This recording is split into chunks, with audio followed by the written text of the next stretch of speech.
कपिल भगवान कहते हैं देवहूति जी से कि मां, सच्चे संतों का संग करो, इसी से हमारा मन भगवान के चरणों में अनुरक्त होगा।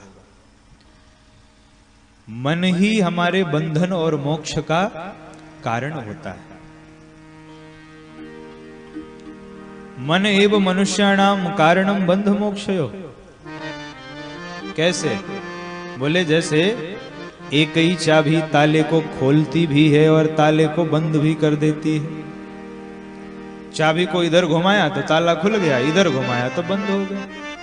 तो जैसे एक ही चाबी ताले को खोलती भी है और बंद भी करती है, उसी प्रकार एक ही मन हमारे बंधन का भी कारण होता है और मोक्ष का भी कारण होता है। कैसे?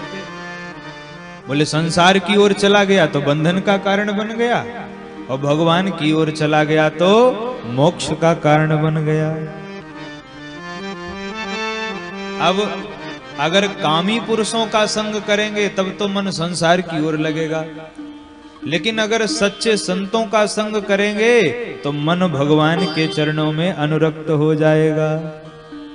संत संग अपवर्ग कर कामी भव कर पंथ। सच्चे संतों का संग मोक्ष की प्राप्ति कराता है। तो ऐसे सच्चे संतों का संग करेंगे तो भगवान की कथा सुनने को मिलेगी, और भगवान की कथा सुनने से क्या होगा? श्रद्धा रतिर भक्तिर नुक्रमिष्यति। भगवान की कथा सुनने से पहले तो श्रद्धा जगेगी। इकट्ठे भक्ति थोड़ी आती है, पहले श्रद्धा आती है। श्रद्धा बिना धर्म नहीं होई, बिनु महि गंध की पावई कोई। तो जीवन में पहले श्रद्धा आती है, श्रद्धा ही रति बनती है, और रति ही भक्ति के रूप में परिणित हो जाती है। तो ये सब कब होगा? जब सच्चे संतों का संग करेंगे तब। अच्छा, सच्चे संत मिलेंगे कैसे? विशुद्ध संत किसे मिलते हैं? देखिए यहां गोस्वामी जी ने एक विशेषण लगाया है, विशुद्ध संत। संत विशुद्ध, इसका मतलब अशुद्ध भी होते होंगे तब तो विशुद्ध लिखा।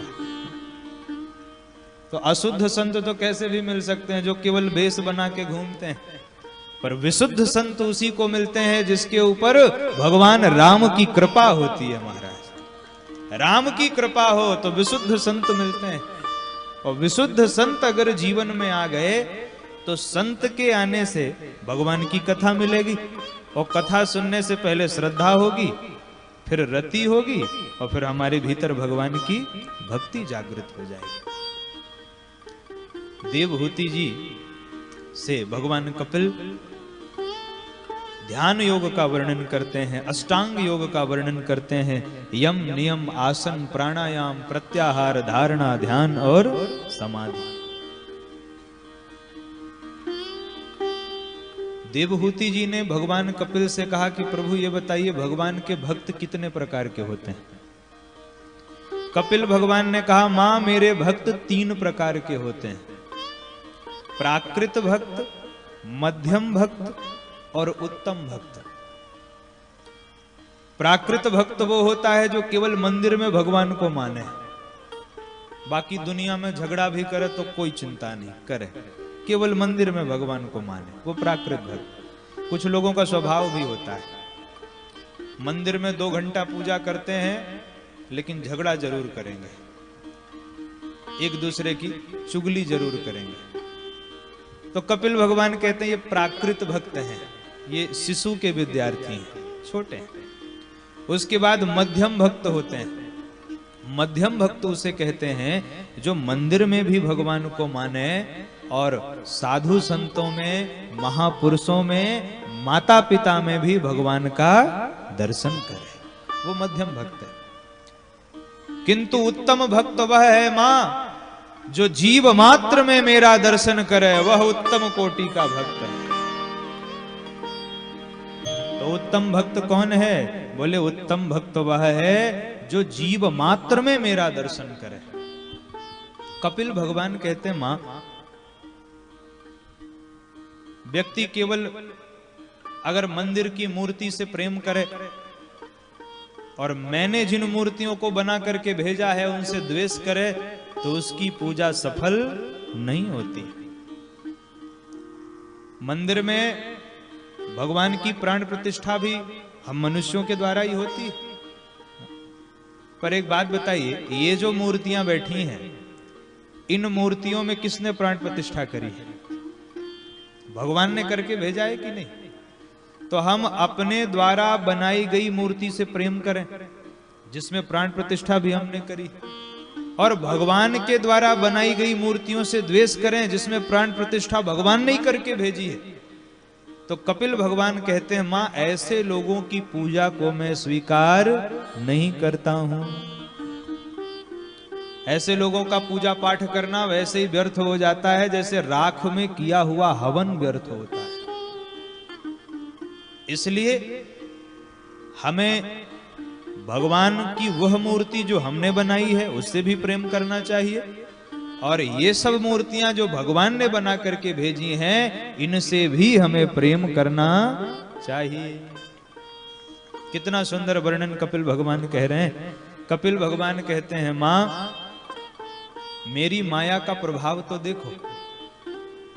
एक व्यक्ति सारा जीवन अपने घर परिवार के लिए खपा देता है, सारा जीवन, और वही व्यक्ति जब बूढ़ा हो जाता है, किसी काम का नहीं रहता, तो घर के लोग उसको ऐसे त्याग देते हैं जैसे बूढ़े बैल को किसान त्याग देता है।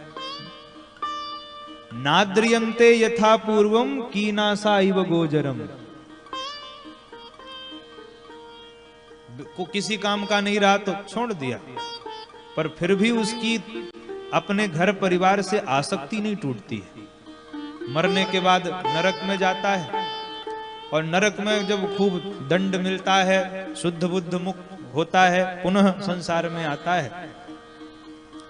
तो मां के गर्भ में आने के बाद जीव भगवान से कहता है, ठाकुर जी एक बार हमको जगत में भेज दीजिए, हम कभी पाप नहीं करेंगे, हम सदा आपका स्मरण करेंगे। भगवान को दया आती है, भगवान प्रसूति वायु से बाहर कर देते हैं, और जैसे ही जीव जगत में आता है तो जगत में आते ही पहले छींकता है। बच्चा छींकता है और घर वाले टोंकते हैं। बच्चे का जन्म हुआ, तुरंत टोंकना प्रारंभ कर दिया। कौन हुआ? बेटा की बेटी। तो यात्रा के लिए तो दोनों अपशगुन है, छींकना भी अपशगुन है और टोंकना भी अपशगुन है। पर जीवन यात्रा प्रारंभ होने पर तो दोनों अपशगुन एक साथ आ जाते हैं। व्यक्ति टोंकता है, कौन आया? तो बच्चा छींकता है। अब जैसे जैसे वो बच्चा बड़ा होता है वैसे वैसे वह माया की गिरफ्त में आता चला जाता है। पुनरपि जननम पुनरपि मरणम पुनरपि जननी जठरे शयनम। वही चक्र जो अनादि कालों से चला आ रहा है वही फिर चलता रहता है। कपिल भगवान कहते हैं, मां मेरी माया का बल देखो। व्यक्ति लाख प्रयास करे फिर भी उससे बच नहीं पाता है। अच्छा, भगवान की माया से बचना है तो क्या करें? गीता में भगवान ने कहा है, दैवी ह्योषा गुणमयी मम माया दुरत्यया और मामेव ये प्रपद्यन्ते माया मेताम तरन्ति ते। जो मेरे प्रपन्न हो जाते हैं वो माया से मुक्त हो जाते हैं। इस प्रकार भगवान कपिल ने अपनी मां देवहूति जी को बड़ा सुंदर उपदेश दिया। देवहूति जी इस प्रवचन को सुन के इतनी पुलकित हो गईं। देवहूति जी ने कहा, प्रभु मैंने आपके पूरे प्रवचन का एक ही सार निकाला है, और वो सार यह है कि कोई पापी से पापी व्यक्ति भी अगर आपके नाम का आश्रय लेगा तो वह इस भव सागर को पार कर जाएगा, इसमें कोई संदेह नहीं है। कोई व्यक्ति अहो बत स्वपचोतो गरीयान यज्जिह्वाग्रे वर्तते नाम तुभ्यम। कोई स्वपच भी है, वह भी अगर आपके नाम का आश्रय लेगा तो वह भी भव सागर को पार कर जाएगा।